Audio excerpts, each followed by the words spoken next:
Vamos abrir lá em Marcos capítulo 6, amém? A partir do versículo 1. Marcos capítulo 6, a partir do versículo 1. Tendo Jesus partido dali, foi para a sua terra, e os seus discípulos o acompanharam. Chegando o sábado, passou a ensinar na sinagoga, e muitos ouvindo se maravilhavam, dizendo: De onde vem a este estas coisas? Que sabedoria é esta que lhe foi dada, e como se fazem tais maravilhas por suas mãos? Amém? Queridos, olha só, Jesus estava na sua terra. Amém? Jesus tinha acabado de chegar na sua terra, onde foi criado, onde possivelmente os vizinhos o viram crescer, o conheceram menino. Amém? E é interessante que quando Jesus começou a ensinar, a ministrar no sábado, aquele pessoal, aqueles vizinhos, aqueles conhecidos, até mesmo parentes que estavam ali, né? Pessoas familiares próximos, eles se maravilharam com o ensino de Jesus.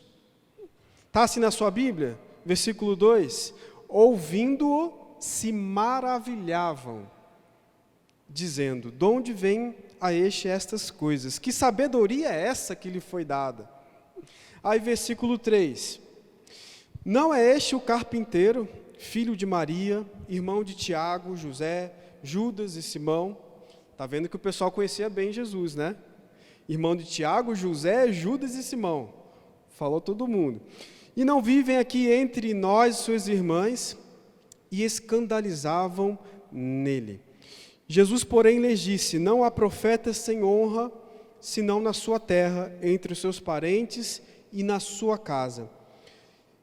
Não pôde fazer ali nenhum milagre, senão curar uns poucos enfermos, impondo-lhes as mãos. Admirou-se da incredulidade deles, contudo, percorria as aldeias circunvizinhas a ensinar. Amém, queridos? Aleluia. Sabe o que me chama a atenção, queridos? Algo que me chama muita atenção nesses versículos. Primeira coisa é o que nós lemos nos primeiros versículos.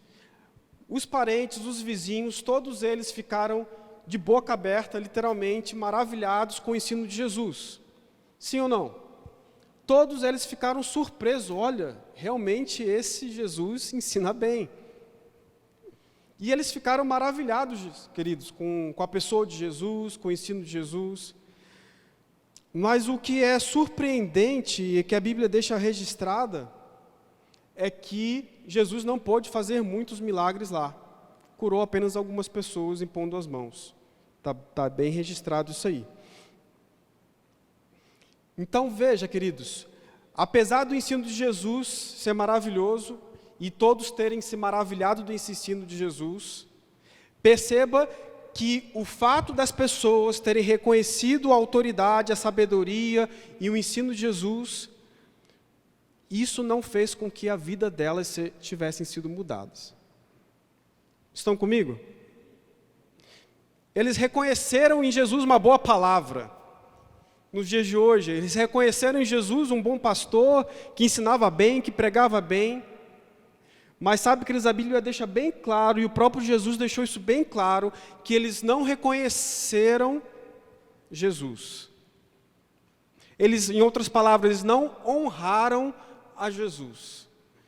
Ao mesmo tempo que eles se maravilharam com o ensino de Jesus, ao mesmo tempo eles começaram a falar: ah, esse daí não é Jesusinho lá, fulano de tal, irmão de Tiago, José, Judas. A gente não conhece as irmãs dele? Ah, a gente conhece ele é marceneiro.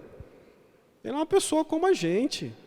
Perceba, queridos, que ao mesmo tempo que eles reconheceram o ensino de Jesus e ficaram maravilhados com esse ensino, ao mesmo tempo eles desconsideraram a pessoa de Jesus. Jesus, o Filho de Deus, que foi enviado pelo próprio Deus, foi rejeitado por aqueles familiares, por aqueles vizinhos, por aqueles conhecidos da sua terra natal. Interessante isso, né, queridos? As pessoas ali reconheceram o ensino de Jesus, vou repetir, mas elas não puderam usufruir de nada. Não puderam usufruir do poder de Deus. Não receberam aquilo que poderiam ter recebido. não receberam aquilo que outras pessoas em outros lugares receberam de Jesus. E o próprio Senhor Jesus deixa a resposta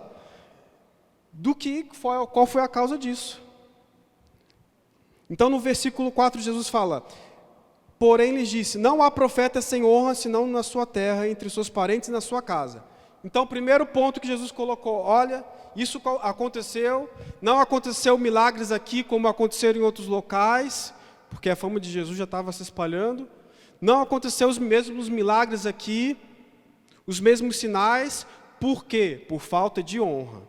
E o próprio Senhor Jesus deixou isso bem pontuado aqui, para não deixar dúvida que esse foi o motivo.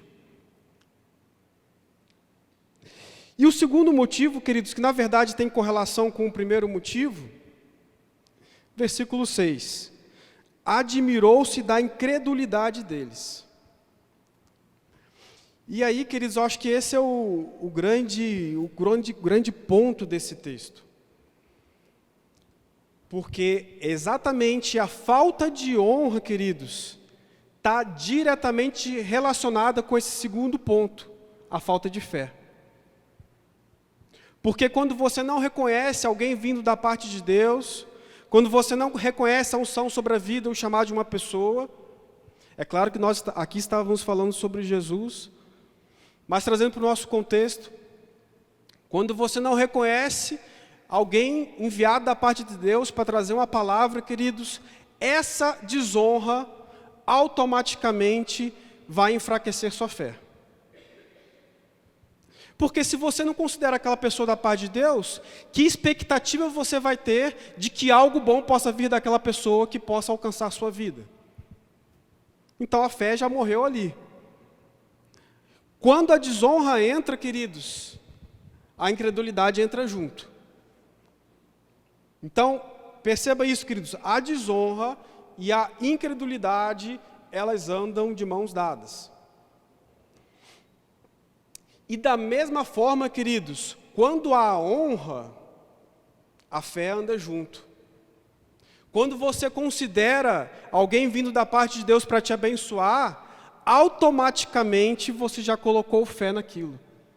Você já colocou fé, ou seja, expectativa em Deus, que Deus pode te alcançar por meio da vida daquela pessoa. Amém? Aleluia. Então, queridos, o que foi a desonra? O que aconteceu lá entre os familiares, entre aqueles presentes lá na terra natal de Jesus? Eles não conseguiram identificar ou quantificar a importância de Jesus. Esse foi o problema. Eles até reconheceram uma boa palavra, um bom ensino, mas eles não identificaram a importância que estava na presença da pessoa de Jesus. Esse foi o grande problema deles, queridos. E quando eles fizeram isso, automaticamente a fé deles já estava minada. Porque se eles não reconheciam Jesus vindo da parte de Deus, vai esperar o quê? Né? Automaticamente a fé ali já está minada. Aleluia. Aleluia. Então, olha só o que eu notei aqui em casa, queridos, quando eu estava meditando nessas coisas. Se não damos a devida importância a alguém, logo não daremos crédito e confiança ao que ela diz. Vou repetir. Se não damos a devida importância a alguém, logo não daremos crédito e confiança ao que ela diz. Aleluia. Então, queridos, na verdade, o próprio Senhor estava ali presente, o Deus Emanuel, Deus conosco, que se fez carne e habitou entre nós. Jesus estava ali em carne e osso com eles, eles não conseguiram reconhecer essa presença maravilhosa. E pela incapacidade de reconhecer a pessoa de Jesus, eles também foram incapazes de honrá-lo também. E de gerar expectativa e fé na pessoa de Jesus. Então, queridos, a grande questão aqui que está bem claro e que o próprio Senhor Jesus deixou bem claro, é que se nós não tivermos a honra e a fé no lugar certo, na forma certa, da maneira certa, nós não vamos receber nada de Deus. Vamos abrir lá agora em Provérbios capítulo 3, Provérbios 3, 9. Um versículo muito conhecido por nós, né? Muitas vezes nós lemos esses versículos aqui nos dízimos e ofertas, né? No momento de prosperidade. E alguém já pode estar pensando, já vai falar de dinheiro de novo. Não, Cris, vamos falar de honra, amém? Então está lá, Provérbios 3, 9.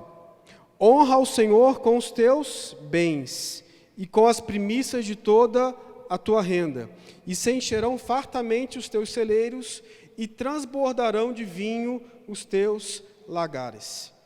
Amém, queridos? É interessante que nós estamos lendo aqui um texto do Antigo Testamento, né? Mas é interessante que se nós acompanharmos aí o Novo Testamento e acompanhar o que Jesus ensinou, o que Jesus pregou, boa parte dos ensinos de Jesus que ele tratava sobre dinheiro, tratava sobre bens, finanças. Boa parte de suas parábolas tratavam sobre esse assunto. Então, se Jesus falou sobre esse assunto, se a Bíblia fala sobre esse assunto, em sei lá quantos centenas ou milhares de versículos, será que é de fato um assunto que não tem importância? Será realmente que nós não devemos aprender mais sobre esse assunto? Queridos, toda vez que eu vou estudar sobre esse assunto, e muitas vezes na minha arrogância, confesso, muitas vezes fala, não, isso aqui eu já sei. Né? Muitas vezes a gente pensa assim, não preciso ouvir isso de novo. Precisamos. Queridos, quantas vezes, queridos, já aconteceu isso comigo e não foi diferente ontem, hoje, quando eu comecei a estudar sobre esse assunto. O Senhor sempre fala mais e revela mais aos nossos corações, e é justamente isso que eu tenho expectativa que o Senhor fale também ao coração de vocês. Amém? Então, a primeira grande pergunta é, será que Deus precisa de dinheiro, queridos? Será que Deus precisa de dinheiro? Ele não é o dono do ouro e da prata? Ele não é o Deus mais do que suficiente? A Bíblia fala, queridos, que na Nova Jerusalém as ruas são de ouro. Não é isso? As ruas são de ouro. Será que Deus realmente precisa do nosso dinheiro? Com certeza não, queridos. E o que está bem claro aqui, queridos, no versículo 9, e é realmente o interesse do Senhor, aqui a palavra-chave é, novamente, honra. Honra. É o que o Senhor espera de nós, queridos. Honra. Mas por que, queridos, que nós precisamos honrar o Senhor com as nossas primícias? Primeiro ponto importante, o que são primícias? É a primeira parte daquilo que a gente recebe, não é isso? É a primeira parte, ou a parte mais importante daquilo que a gente recebe. E entrega primeiramente a quem? A Deus. Por que a gente faz isso, queridos?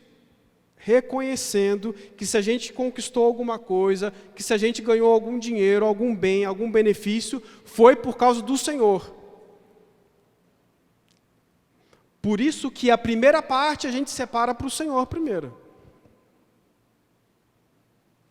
Sabe, queridos, eu comecei a ficar incomodado, porque eu percebi que do meu salário bruto, né? Antes de eu fazer qualquer coisa com dinheiro, antes dele chegar na minha conta, o imposto de renda já pegava uma boa parte. Aí vem desconto de INSS, FGTS e assim por diante. E eu comecei a perceber que isso aí não é bíblico, não. Porque a Bíblia deixa bem claro que a primeira parte, queridos, tem que ser entregue ao Senhor. E eu comecei a ficar incomodado com isso. Tem alguma coisa errada nisso aí. Né? Até nisso, queridos, muitas vezes o mundo, o sistema do mundo quer nos corromper, né? Nessas pequenas coisas, a gente não começa, se a gente prestar atenção, essas pequenas coisas muitas vezes nos tira do foco e da atenção. E sabe, amados, só para encerrar esse assunto, tá? Isso foi um entendimento que eu tive e não estou colocando aqui como obrigação para ninguém. Mas sabe o que eu percebi? Que eu pegava o meu dízimo com base naquele dinheiro que caía na minha conta corrente. E com base nesse versículo aqui, queridos, e nos demais versículos da Bíblia, eu estou dando a primeira parte, a melhor parte para quem? Para Deus ou para o governo? Se o meu primeiro desconto é imposto de renda, e por aí vai. Não é assim? E depois, quando eu chego com o que sobrou, eu pego e dou o dízimo? Então, eu repensei isso, queridos. Eu acho que foi, inclusive, numa vez que o pastor Sérgio estava ensinando sobre esse assunto de dízimos e ofertas, eu falei, não, tem alguma coisa errada nisso aí. E, queridos, eu e a Karen passamos a recalcular nosso dízimo de outra forma. A gente não calcula mais nosso dízimo com base naquilo que chega na conta bancária, e sim naquilo que está demonstrando no holerite. É claro que eu sei que muitos irmãos não têm holerite, né? Ganham de outra forma. Mas no meu caso, queridos, no caso da Karen, queridos, não estava fazendo mais sentido. Por quê? O que estava acontecendo? Eu estava dando honra maior a quem? Ao governo. Aos impostos que têm que ser pagos, amém? Mas e a primeira parte? Não tem que ser para o Senhor? Amém? Fecha esse parênteses aí. Então, queridos, voltando ao assunto, será que Deus precisa do nosso dinheiro? Não, não precisa. Ele é suficiente. Ele é suficiente. E é impressionante que muitas vezes nós nos comportamos, eu falo isso por mim mesmo, muitas vezes nós nos comportamos como se estivéssemos dando uma esmola para Deus. Ou estivéssemos dando uma esmola para a igreja. E quando a gente pensa em honra, queridos, a definição aqui é a melhor parte, a primeira parte. E muitas vezes, quantas vezes eu já me peguei fazendo isso, queridos? Dava daquilo que estava sobrando. Ou muitas vezes até menos que isso. E amados, não é isso que a Bíblia está ensinando, não é isso que a Bíblia ensina. E é bem claro aqui, queridos, que há uma consequência direta por honrar o Senhor, embora não seja esse o nosso objetivo. Se de fato nós estamos honrando ao Senhor com todo o nosso coração, não vamos entregar nossas primícias, nosso dízimo, nossa oferta, esperando automaticamente receber algo em troca de Deus, não é isso. Mas há uma consequência direta da honra. Quando nós colocamos o Senhor em primeiro lugar, queridos, há uma consequência direta disso, inevitável. E essa consequência está no versículo 10. E se encherão fartamente os teus celeiros, e transbordarão de vinho os teus lagares. Tá bom assim, pode deixar. Então perceba, queridos, quem honra o Senhor tem os seus celeiros cheios. A grande questão é que muitas vezes, queridos, isso já aconteceu comigo, amém? Não estou acusando ninguém aqui, já aconteceu comigo várias vezes. Muitas vezes eu vi que meus celeiros não estavam cheios. E aí, queridos, será que nós vamos questionar a palavra? Ou nós vamos questionar nossas atitudes e o nosso coração? Essa é a grande questão. Vamos deixar a palavra nos confrontar, ou nós vamos confrontar a palavra falando que não é bem assim?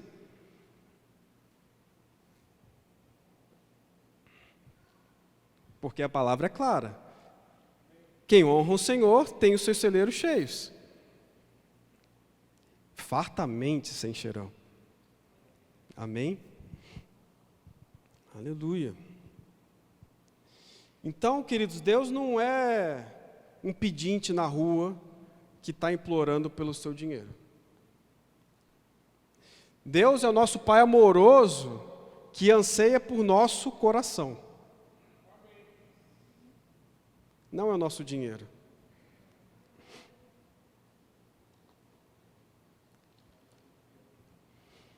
E é exatamente esse reconhecimento que se trata aqui dos versículos que nós estamos lendo. Quando entregamos ao Senhor o melhor que nós temos, e isso não é somente dinheiro. Quando entregamos ao Senhor o melhor do nosso tempo, quando entregamos ao Senhor o melhor da nossa vida, quando entregamos também ao Senhor o melhor das nossas finanças, queridos, isso é honra, isso é reconhecimento. Isso é reconhecimento que o Senhor é o nosso Pai, o Senhor é o nosso pastor. Aleluia. Isso é saber, queridos, que por causa dele e não por causa nossa, nada nos faltará. É por causa dele. Não é por mérito nosso. Não é porque nós somos muito inteligentes ou estudamos muito e trabalhamos muito. Queridos, você pode ser esforçado, estudioso, trabalhador, inteligente, tudo isso. Mas se você não tiver bênção, graça e favor de Deus, você não tem nada. Eu e você não temos nada sem isso, queridos. Olha só, queridos. Quando honramos a Deus com nossas primícias, estamos dizendo com essa atitude que o mais importante das nossas vidas é o Senhor. Então, o mais importante não é o dinheiro, e sim o lugar que ele ocupa em nosso coração. Então, muitas pessoas entendem mal, interpretam mal aquele versículo que fala sobre a questão que o amor ao dinheiro é o princípio de todos os males. E a pessoa interpreta de acordo com a sua própria ótica e começa a entender que é o dinheiro que é a raiz de todas as males. Não, não é o dinheiro que é a raiz de todos os males, mas sim o amor a ele. O amor ao dinheiro que é a raiz de todos os males. E se a gente coloca o nosso coração nisso, focado nisso, automaticamente, queridos, nós estamos falando para Deus, não é o Senhor que me provê, é o dinheiro. Não é o Senhor que me dá saúde, é o dinheiro que eu pago o plano de saúde que eu tenho.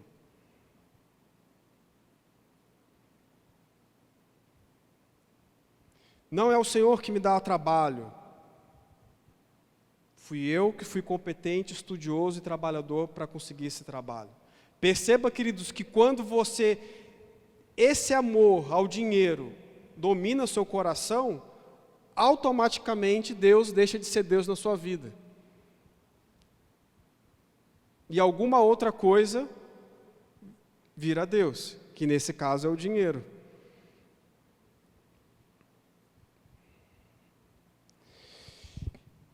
Queridos, vamos lá para Malaquias, capítulo 1.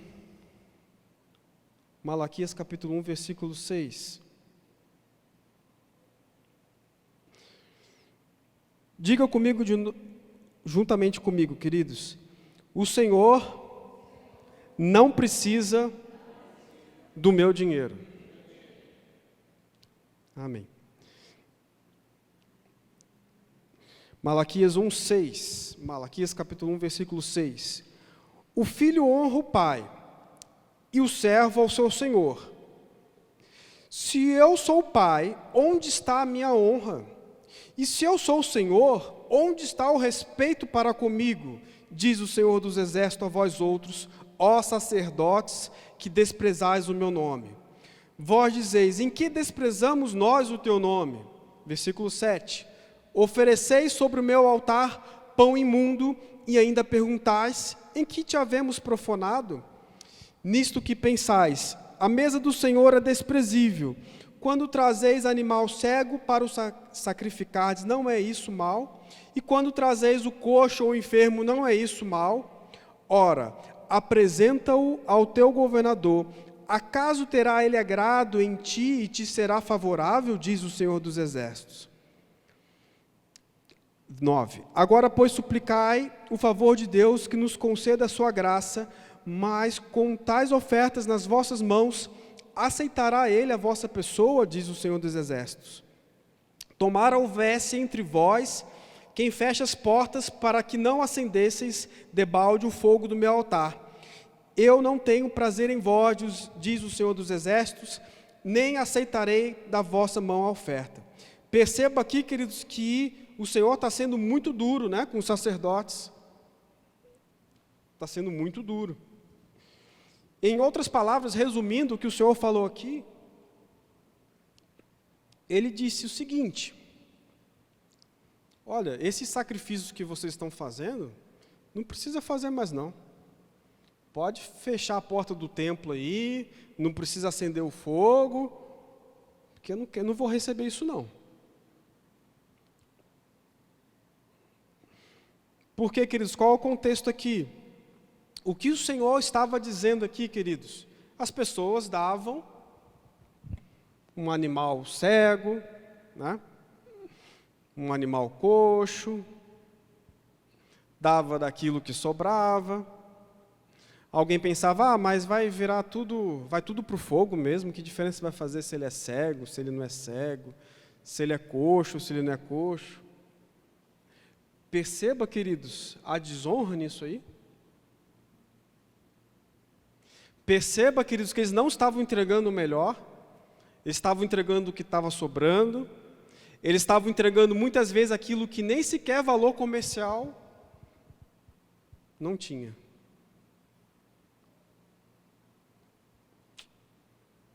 E aí o Senhor é bem duro, queridos. Ele é bem duro e fala, ó, se for para me oferecer sacrifício desse jeito aí, não precisa. Pode fechar as portas do templo aí, porque isso aí, se não for para me dar honra, então não precisa me dar nada. É isso que o Senhor estava falando. Se não for para me honrar, então não precisa fazer nada. Por que, queridos, que o Senhor estava falando desse jeito? Porque ele não estava interessado no cabrito, ele não estava interessado no animal que estava sendo oferecido. Da mesma forma que ele não está interessado no dinheiro que nós entregamos hoje. Ele está interessado no nosso coração e no valor que nós damos ao Senhor. No reconhecimento que nós damos ao Senhor. Então perceba, queridos, que não é só cumprir a lei. A lei dizia que eles tinham que, né, oferecer esses sacrifícios. Eles nem sequer poderiam chegar na presença do Senhor de mãos vazias. Está lá em Deuteronômio 6, eu acho. Eles nem sequer poderiam chegar diante de Deus de mãos vazias. Então, na cabeça deles, eles estavam cumprindo a lei. Então, estava tudo bem. Estavam fazendo sacrifícios, trazendo seus dízimos, suas ofertas. Então, perceba, queridos, que se o Senhor está falando mal com relação a essa atitude, é porque não adianta só a gente fazer aquilo que aparentemente é certo. A gente tem que fazer aquilo que é certo da forma certa. Tinha que entregar os sacrifícios? Tinha. Tinha que oferecer os holocaustos? Tinha. Mas não é só fazer por fazer. Se o nosso coração não estiver envolvido nisso, queridos, é só religião. Se quando a gente entrega aqui dízimo e oferta, ou entrega qualquer coisa ao Senhor, se for só de boca para fora, queridos, é só religião. Não foi esse o texto que não foi esse o assunto, melhor dizendo, que nós falamos no domingo passado? Quando Jesus estava reclamando com os fariseus, na verdade os fariseus vieram reclamar com Jesus, né, porque que os seus discípulos não estavam lavando as mãos antes de comer. Acho que era esse o problema, né? Por que os seus discípulos não estavam lavando a mão antes de comer o pão? E Jesus, né, sempre com uma resposta direta, objetiva, na veia, né, como se diz, ele falou, olha, hipócritas, né?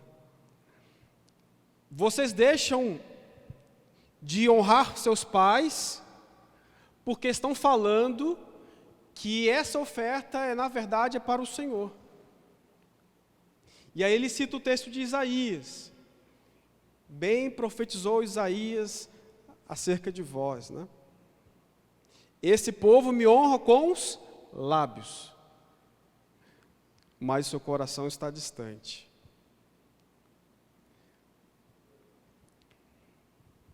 Então é a mesma situação, queridos.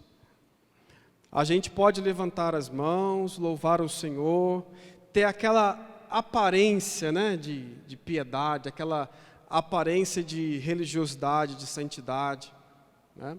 Mas se o nosso coração não estiver totalmente voltado para o Senhor, queridos, isso aí não vale nada. É o que o Senhor estava falando aqui em Malaquias. Se não for para entregar de coração, queridos, se o coração não estiver envolvido nisso aí, nos nossos sacrifícios, nas nossas ofertas, naquilo que nós entregamos a Deus, então é só religião. E com relação à religião, o Senhor foi bem claro, olha, não precisa nem acender o fogo. Não precisa nem acender o fogo do altar, porque eu não vou receber esse tipo de oferta, não. Olha só, queridos, no finalzinho do 10. Eu não tenho prazer em vós, diz o Senhor dos Exércitos, nem aceitarei da vossa mão a oferta.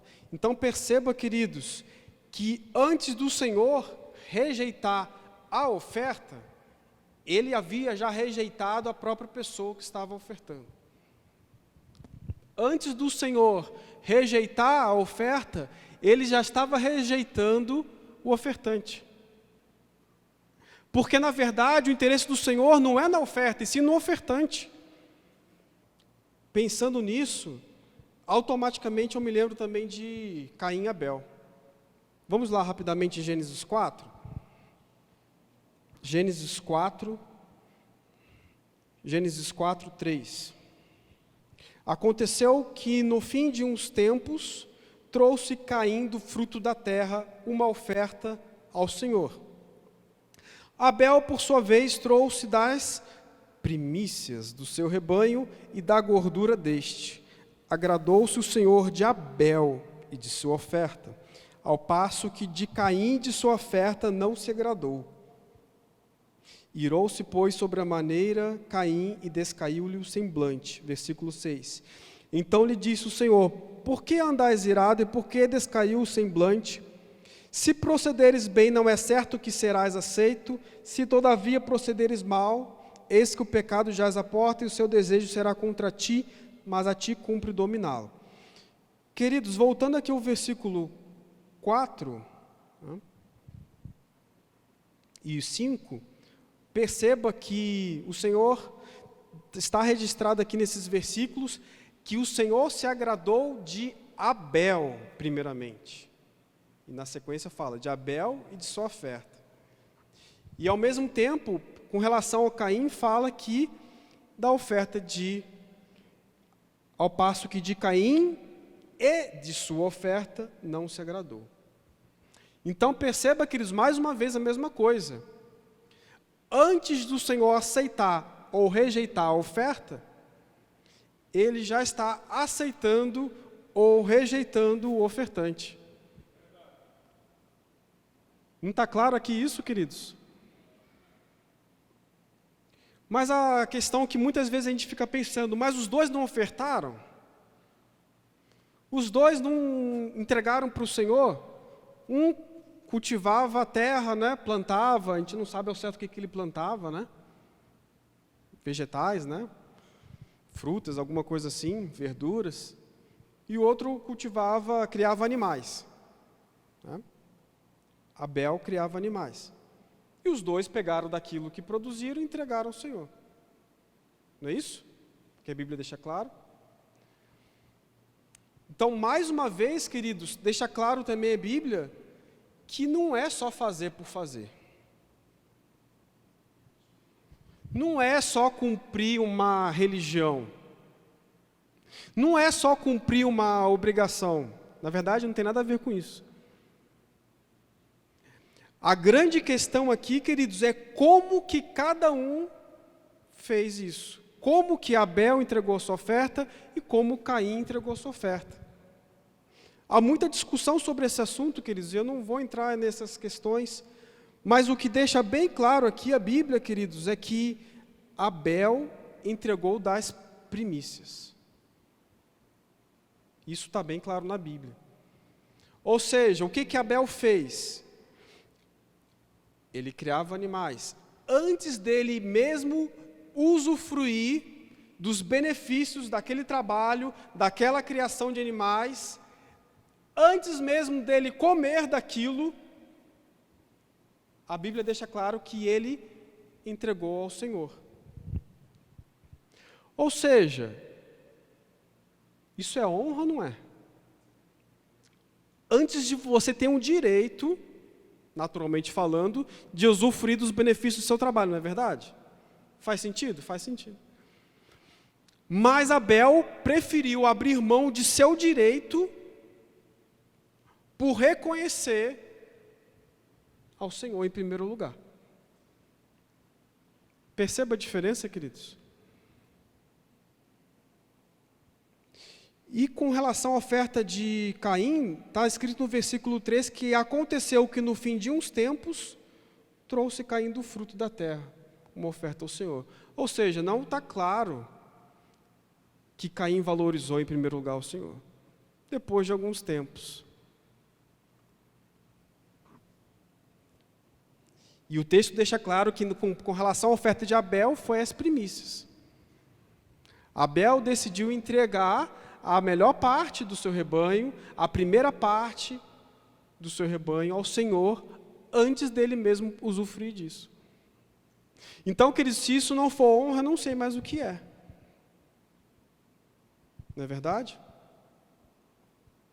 Então, é mais uma vez mostrando aquilo que nós já estamos vendo em todos esses versículos.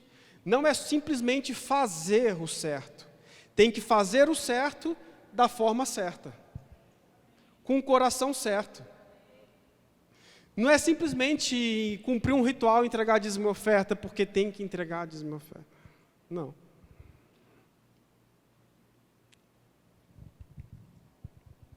Se o nosso coração não estiver nessa oferta, então é só religião, queridos. E Deus não precisa do nosso dinheiro. Deus precisa do nosso coração. Deus anseia por nosso coração. E é interessante que o próprio Senhor Jesus observava como as pessoas entregavam as ofertas. Lá em Marcos 12, vamos pular lá para o Novo Testamento, Marcos, Evangelho de Marcos. Marcos 12, versículo 41. Marcos 12, 41.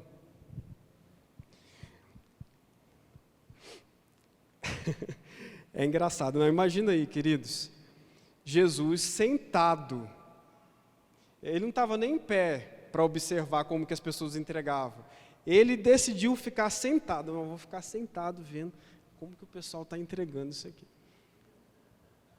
É engraçado, né? Eu ia achar engraçado. Jesus ficou sentado observando como as pessoas iam entregar as suas ofertas.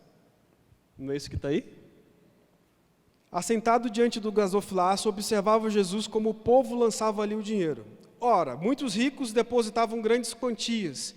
Vindo, porém, uma viúva pobre, depositou 2 pequenas moedas, correspondente a um quadrante. E chamando os seus discípulos, disse-lhes: em verdade vos digo que esta viúva pobre depositou no gasofilácio mais do que o fizeram todos os ofertantes, porque todos eles ofertavam do que lhes sobrava. Ela, porém, da sua pobreza deu tudo quando possuía todo o seu sustento. Aleluia. Então, queridos, isso é a prova, esse texto aqui é a prova de que o Senhor não está preocupado com o dinheiro que a gente está entregando, e sim com o nosso coração. Porque, queridos, o texto está falando que Jesus viu que os ricos estavam trazendo grandes quantias de dinheiro. E a senhora depositou Não sei ao certo quanto que seria isso no dinheiro de hoje, não sei, uns 25 centavos, 50 centavos, alguma coisa assim, uma moedinha pequena nossa, que hoje já não vale muita coisa, né? Acho que nem pão não compra mais com 25 centavos, né? E Jesus deixa bem claro, queridos, que todos ofertaram do que lhes sobrava. Ela, porém, da sua pobreza deu tudo quanto possuía, todo o seu sustento. Então, queridos, o que aquela senhora, o que aquela viúva estava falando com o seu ato? Porque os atos falam, queridos. As nossas atitudes falam muito mais, às vezes, do que nossas palavras. Foi o que Jesus estava criticando com relação aos fariseus. Seus lábios louvam a Deus, mas o coração está distante. E Jesus estava observando as atitudes. Jesus estava observando o coração. E o que o coração daquela viúva estava falando? Isso aqui é tudo que eu tenho. Isso é o que sobrou. Possivelmente o marido já morreu, já tinha morrido, né? Porque o texto deixa claro que ela era viúva. Não tinha quem cuidasse dela. A gente não sabe se tinham filhos ou não que cuidavam dela, possivelmente não. E ela estava reconhecendo que a sua provisão, o seu sustento, não estavam naquelas moedas. Ela estava reconhecendo que o seu cuidado, a sua provisão, o seu sustento estava no Senhor. Por isso que Jesus falou que ela que deu mais do que os ricos deram. Os ricos estavam dando o que estava sobrando. Talvez não muito diferente do que nós lemos em Malaquias. Vamos dar um cabrito aí cego. Dá um bode coxo aí. Não vai queimar tudo? Mas, queridos, essa senhora deu de tudo o que possuía. Talvez aquela moedinha fosse a única esperança de comprar algum pão, alguma coisa. E ela decidiu entregar aquilo. Então, queridos, perceba que todos eles tiveram uma atitude aparentemente correta. Tanto os ricos como a viúva pobre. Todos eles entregaram dízimo e oferta. Todos eles estavam ali ofertando. Aparentemente estava tudo certo. Aparentemente lá em Malaquias estava tudo certo. Os sacrifícios estavam sendo feitos. Os holocaustos estavam sendo feitos. Aparentemente tudo certo. Mas e o coração? Era isso que Jesus estava observando. E o coração? Estamos adorando a Deus por obrigação, porque é a nossa religião, porque nós aprendemos que é assim, ou estamos adorando a Deus porque nós amamos ao Senhor? Estamos entregando dízimos e ofertas porque faz parte do culto, da liturgia do culto, da sequência das coisas que nós fazemos aqui, ou porque de fato nós reconhecemos que é o Senhor que é o nosso provedor? Essas coisas que muitas vezes nós temos que pensar, queridos, porque muitas vezes nós fazemos as coisas no automático. É fácil nos dias de hoje, como é tudo muito rápido, instantâneo e fast food, né? É muito fácil a gente começar a fazer essas coisas no automático, no mecanismo, na sequência das coisas que nós temos que fazer do dia a dia.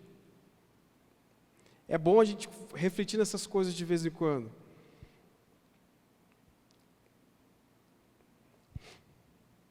Mateus 6, 24, por favor. Mateus 6, 24.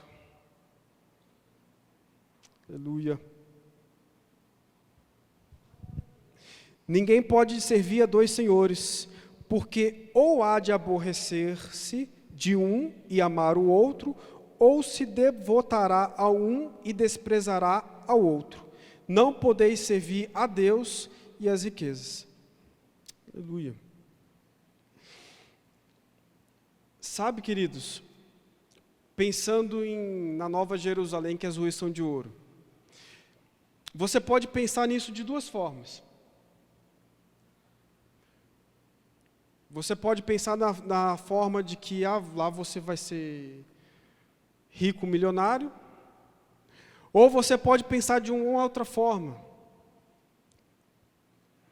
de que toda a riqueza dessa terra não se compara com a riqueza de ter o Senhor na sua glória.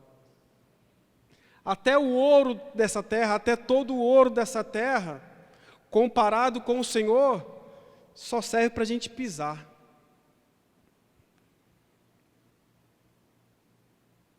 E eu não estou falando que a gente não precisa de dinheiro, de recurso nessa terra, não, queridos.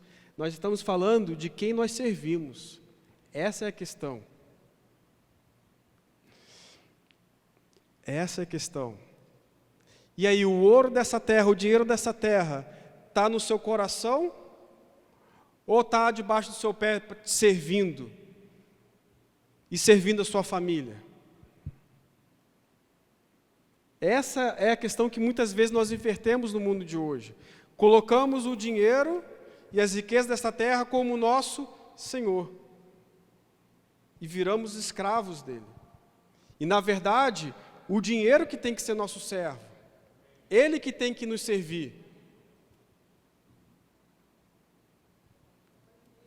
E, queridos, quando nós estivermos com o coração alinhado dessa forma, o Senhor vai encontrar no seu coração alguém disponível e responsável para receber e administrar os tesouros dessa terra. Porque Ele vai encontrar em você alguém que não vai trocar em seu coração o lugar que só deve ser do Senhor.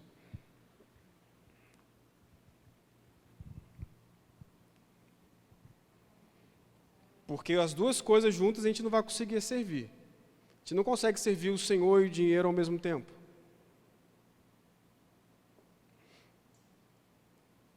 O próprio Senhor está falando aqui. Ou a gente vai servir a Deus, ou a gente vai servir as riquezas.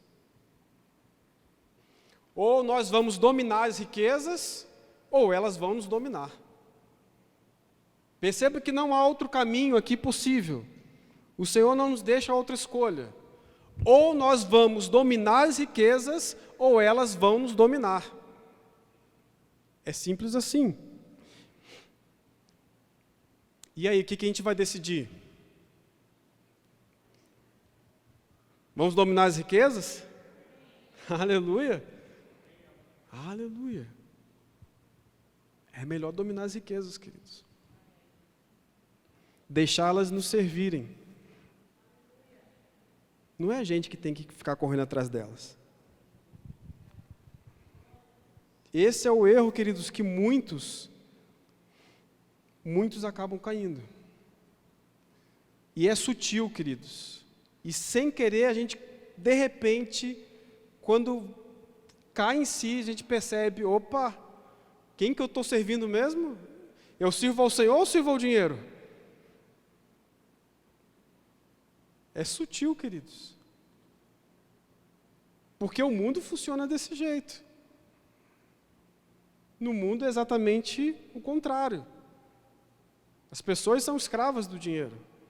As pessoas acham que se não tiver dinheiro, não tiver condição, dinheiro financeira, para comprar uma boa casa para sua família, se não tiver dinheiro para pagar um bom plano de saúde, elas acham que não vão ter nada. Então, elas se tornam escravas desse sistema. E aí vivem, como disse Salomão, sempre correndo atrás do vento. Porque vive correndo atrás do dinheiro e nunca tem paz. Vive correndo atrás do dinheiro e nunca tem saúde, mesmo pagando um bom plano de saúde.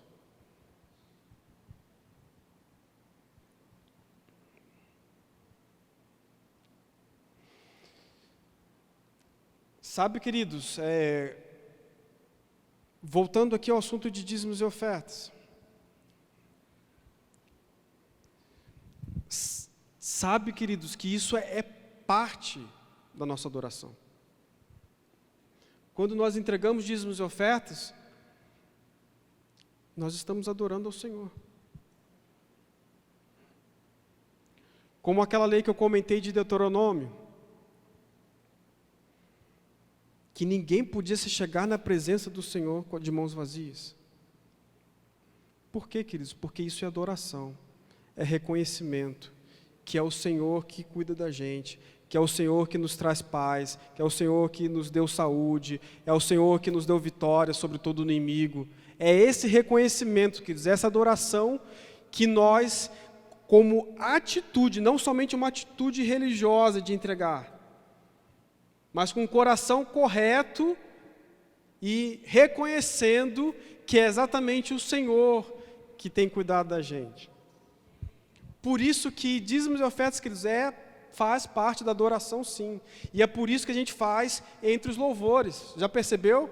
Temos alguns louvores no início, o dirigente do culto aqui dá alguns avisos, ora para algumas pessoas, temos um momento de dízimos e ofertas e voltamos com louvor. Porque, queridos, tudo faz parte do culto. É tudo parte da adoração ao Senhor. A adoração não encerra quando acaba o louvor. A adoração está continuando no culto todo. Aleluia. E sabe quem entendeu muito bem isso, queridos? Vamos lá para Marcos, capítulo 14, para terminar. Marcos 14, versículo 3. Tem alguém que entendeu muito bem isso, queridos. Talvez melhor que muitos de nós. Capítulo 14, versículo 3. Isso aí. 14, 3. Estando ele em Betânia, reclinado à mesa, em casa de Simão, o leproso, veio uma mulher trazendo um vaso de alabastro, com preciosíssimo perfume de nardo puro, e quebrando o alabastro, derramou o bálsamo sobre a cabeça de Jesus. Indignaram-se alguns entre si e diziam: para que esse desperdício de bálsamo? Porque esse perfume poderia ser vendido por mais de 300 denários e dar-se aos pobres. E murmuravam contra ela. Mas Jesus disse: deixai-a, porque a molestais. Ela praticou boa ação para comigo, porque os pobres sempre os tendes convosco, e quando quiserdes, podeis fazer-lhes bem. Mas a mim nem sempre tendes. Ela fez o que pôde, antecipou-se a ungir-me para a sepultura. Em verdade vos digo, onde for pregado em todo o mundo o evangelho, será também contado o que ela fez para a memória sua. Aleluia, aleluia. Sabe, queridos, muitos talvez, como os discípulos pensaram, muitos pensaram igual aos discípulos. Talvez se eu estivesse lá, juntamente com os discípulos, os apóstolos, talvez eu fizesse a mesma coisa. Porque imagina só, queridos, a própria mulher, o próprio Senhor Jesus disse que a mulher fez isso preparando ele para a sepultura. Então já era um contexto, queridos, Jesus já tinha falado que ia morrer. Já estava todo mundo sabendo que Jesus estava prestes a morrer. Não sabiam ainda direito como isso ia acontecer, mas já sabiam que Jesus ia morrer, porque ele falou isso. E, queridos, talvez, se a gente estivesse lá no lugar dos discípulos, talvez a gente fizesse, talvez não a mesma coisa, mas algo parecido. Trazendo para o contexto de hoje. Jesus estava falando que está prestes a ir embora, e a igreja ia começar. Depois que Jesus partisse, ele já tinha levantado os 12, e os 12 ia dar sequência na igreja. Talvez eles já estavam preocupados, e aí? Trazendo para o nosso contexto, Como que a gente vai comprar as cadeiras? Onde que a gente vai se reunir?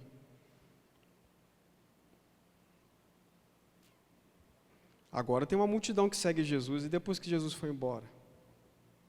Será que esse povo vai continuar seguindo Jesus? Muitos ofertavam, no mistério de Jesus. Mas perceba, queridos, que essa mulher não estava preocupada em nada disso.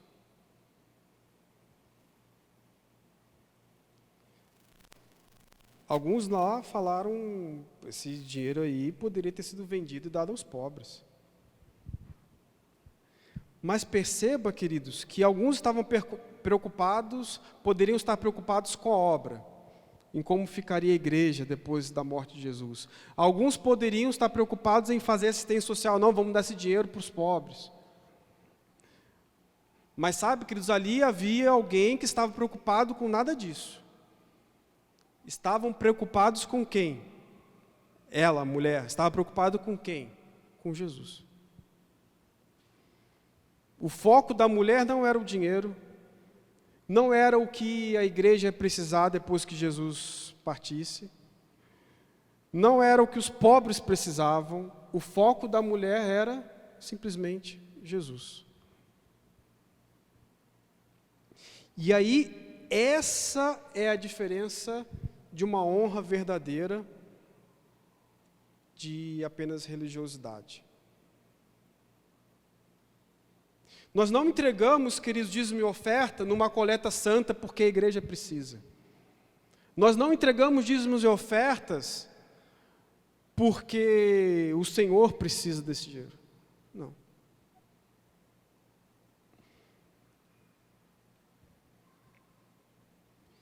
Aparentemente, pareceu um desperdício de dinheiro, não foi? Alguns podem falar para você hoje, mas você vai entregar dinheiro na igreja? Você sabe o que eles fazem lá com o dinheiro? Alguém já deve ter ouvido isso aí, né? Eu já ouvi. Mas a questão aqui, queridos, não é o dinheiro, não é o vaso que quebrou, não é o perfume que foi derramado. A grande questão aqui, queridos, é a honra e adoração a Jesus. E essa mulher entendeu isso.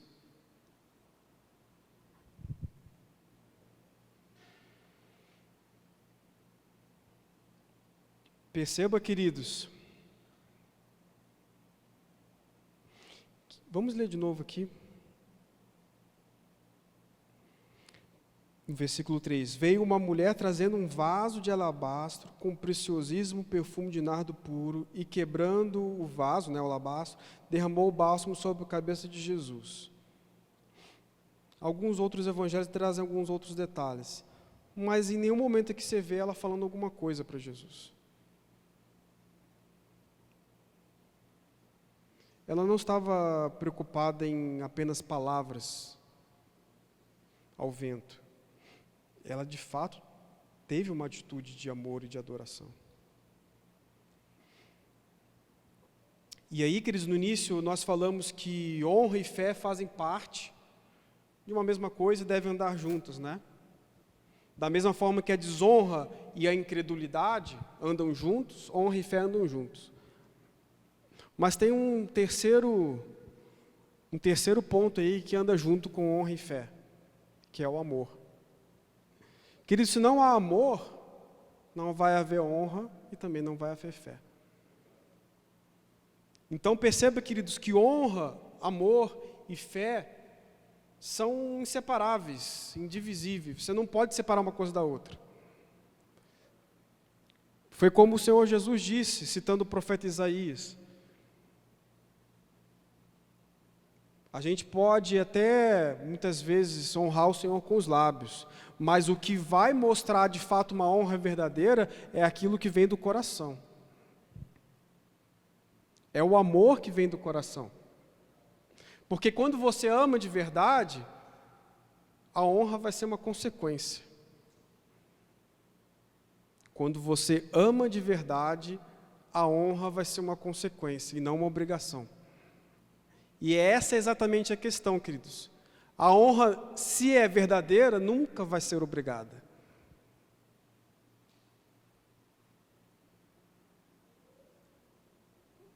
Por isso mesmo que o Senhor falou em Malaquias, olha, essas ofertas aí não precisa nem entregar, não precisa nem ter o trabalho de entregar isso, não. Não precisa nem acender o fogo, porque eu não quero isso.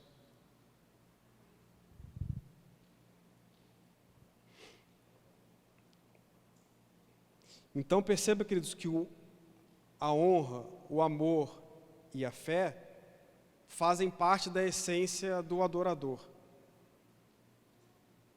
É a essência do adorador: a honra, o amor e a fé.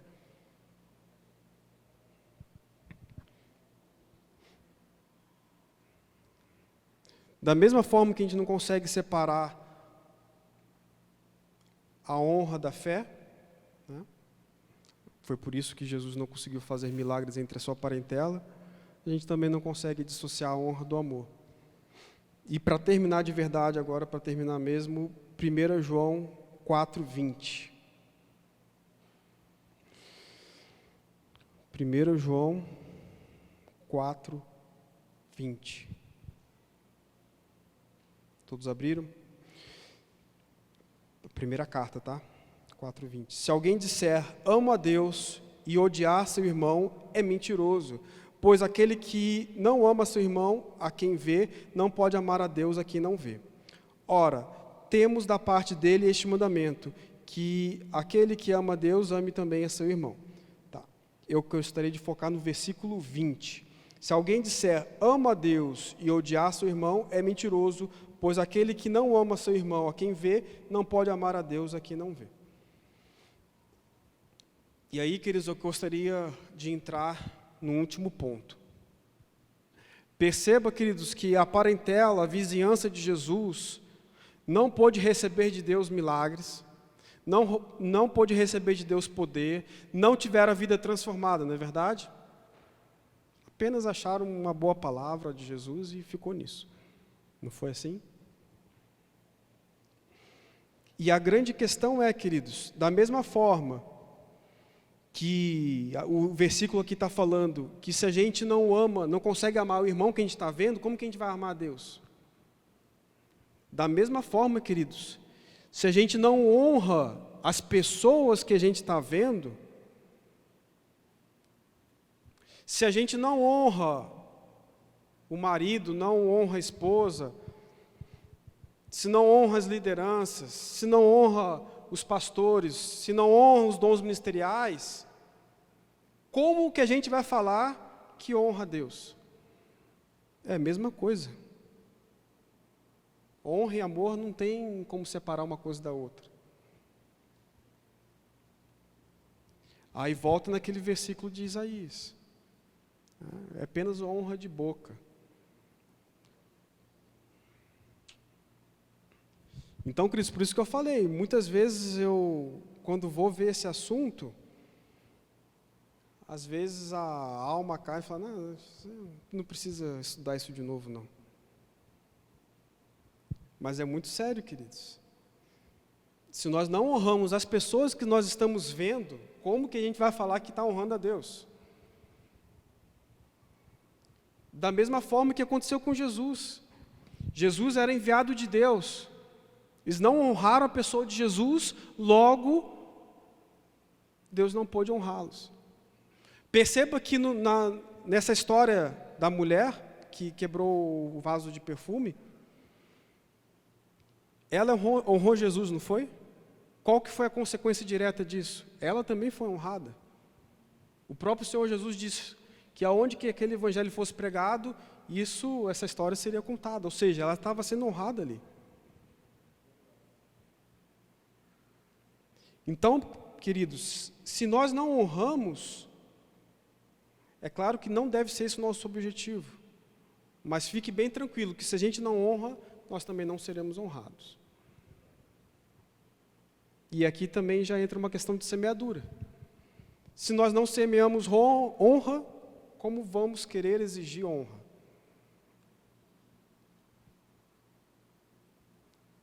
Não é verdade?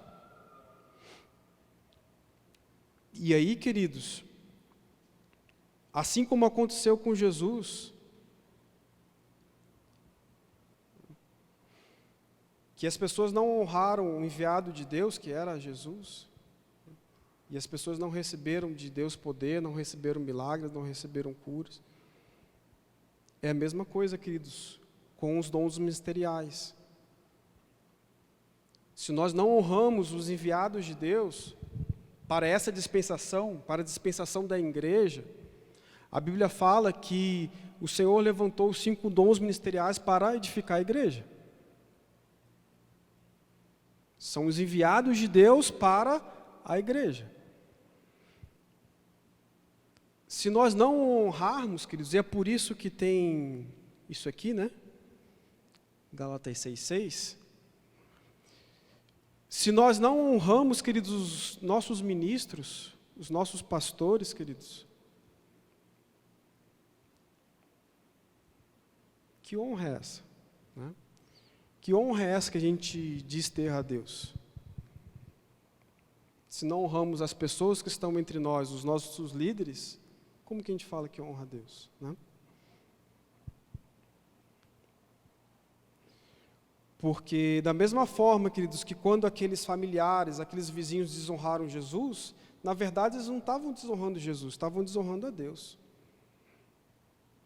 Da mesma forma, queridos, quando nós desonramos os ministros enviados por Deus, nós não estamos desonrando apenas os ministros, nós estamos desonrando a Deus. E aí, queridos, é aquilo que nós lemos em Provérbios. Quando nós honramos ao Senhor, fique bem tranquilo que os seus celeiros serão cheios. Não precisa nem se preocupar com isso. É a consequência natural e espiritual disso aí. Amém, queridos? Então, queridos, para encerrar aqui, né? Aquelas pessoas, aqueles familiares lá da terra natal de Jesus, chegaram a falar, nossa, que palavra bonita, que palavra boa,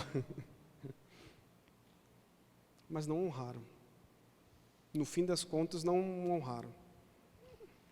Então, queridos, não adianta a gente reconhecer uma boa palavra. Nós temos que reconhecer o ministro. Nós temos que reconhecer a unção que está sobre o ministro, sobre o pastor, sobre o profeta, sobre o apóstolo, mas acima de tudo, queridos, sobre aqueles revestidos de autoridade. E na igreja é o pastor, que é o que pertence ao governo da igreja, é o pastor. Aleluia. Pastor, o senhor pode, por favor? Sim. Amém. Geralmente a gente não faz isso, né? Quando tem um ensino, termina e tal, e nem tão pouco temos esse costume de completar algo, mas eu preciso falar algo aqui que é para ser testificado, isso é algo de Deus, amém? Eu estava em casa agora, a gente estava vindo para cá, e do nada assim, do nada, eu não estava pensando em nada, não soube de nada, do nada veio bem forte dentro de mim, esse povo me honra com os lábios, mas seu coração está longe de mim. Do nada, queridos, eu nem sabia que Glaucio ia ministrar sobre isso. E enquanto ele ministrava, eu me lembrei de algo que é preciso dizer também, porque ele falou aqui sobre honrar autoridades, né? Ele falou sobre honrar a Deus com as finanças, tal, e tem um aspecto, Glaucio, que é muito importante, e que isso também cabe para nós aqui, e talvez seja por isso que Deus me fez ouvir isso, sem saber nem o que você ministrar, nem nada. É que às vezes a gente se esquece que cada coisa que a gente faz dentro da igreja é uma oferta ao Senhor. E é muito vergonhoso, não só para vocês, para mim também. Se a gente faz algo na igreja, se esquecendo do que tem que fazer, se esquecendo das escalas, se esquecendo das nossas obrigações, se esquecendo da importância do que nós vamos fazer. Isso para todos os departamentos. O louvor, por que que não ensaia as músicas em casa? Os diáconos, por que que quando vem uma fila aqui na frente, a pessoa já não toma o pé e faz alguma coisa? Essa displicência é desonra a Deus. É desonra. Sei que é uma palavra muito dura, eu estou chegando agora, né, de um mês de viagem, mas é por isso que é de Deus mesmo, porque eu não estou sabendo nada, não sei de nada, né? Nem sabia que Glaucio ia pregar isso, mas do Espírito veio, o povo me honra com os lábios, mas o coração está longe de mim. Então assim, a gente precisa despertar. O que a gente está fazendo aqui não é para pastor Sérgio, né? Nem para placa do Verbo da Vida, é para Deus, querido. E a gente vai colher o fruto daquilo que a gente está semeando. Amém? Então eu estou falando aqui pelo Espírito, não estou sabendo de nada, sei de nada, né? Passamos um mês fora, mas eu te digo, esquecer das escalas, esquecer da obrigação que tem no departamento, não tomar pé de fazer aquilo de que lhe é requerido fazer, isso é desonra ao Deus Todo-Poderoso. E a Bíblia diz que maldito aquele que faz a obra do Senhor relaxadamente. Então isso é muito sério, é uma palavra muito dura, e eu precisava dizer isso porque o Glaucio falou algo aqui, mas eu me lembro, enquanto eu estava ali, Deus me trouxe a lembrança que foi por isso que Ele me disse: o povo me honra com os lábios, mas o coração está longe. Então assim, isso eu estou falando para mim e para você, vale para mim também, tá? Porque toda atitude displicente que eu tiver é desonra a Deus. Então assim, precisamos acordar, pessoal. Estamos fazendo isso aqui algo sobrenatural, amém? E às vezes o impedimento do crescimento da igreja está por conta disso. Quem não sabe se é por isso que ainda Deus não deu a direção do lugar para a gente ir? Porque não adianta a gente ir para um lugar de honra quando a gente semeia desonra. Entendeu? Então, precisamos tomar pé. Se cada um trabalha em alguma coisa aqui, no que for, nem que seja para varrer, tá, vamos despertar, pessoal. A gente está fazendo isso para Deus, amém? A Deus, todos os departamentos. Igreja de criança, né? Livraria, diaconato, louvor, tesouraria, todos os departamentos da igreja. Assistência social, né? Dá um aviso aqui, passa um mês inteiro, ninguém lembra da assistência social. Assim, com toda sinceridade, eu vou dizer do coração, de Deus está mandando dizer isso. Isso é desonra. Desonra a Deus em primeiro lugar, através da desonra que se tem com relação aos departamentos. E é por isso que a cura não vem. E é por isso que o milagre não acontece. É por isso que o sobrenatural não acontece. Porque age desonradamente. Ou seja, aquilo que Deus falou para mim na hora que eu saí. Esse povo me honra com os lábios, mas o seu coração está longe de mim. E eu fiquei sem entender porque que Deus tinha falado isso. Senhor, sou eu? Meu Deus, será que meu coração está longe? Meu Deus, eu recebi aquilo como uma repreensão para mim. Entendeu? Então eu preciso ser mais fiel. E eu vinha com isso meditando no meu coração, não falei para ninguém, para a Fabiana e para ninguém, no meu coração. E aí eu fiquei surpreso, porque foi exatamente a palavra que ele ministrou aqui. Por isso que eu pedi o microfone, que é para testificar que essa palavra foi de Deus e que Deus está dando uma segunda chance para muita gente aqui. Entendeu? Então, assim, vamos despertar, pessoal, porque Deus quer o melhor para a sua vida. Amém?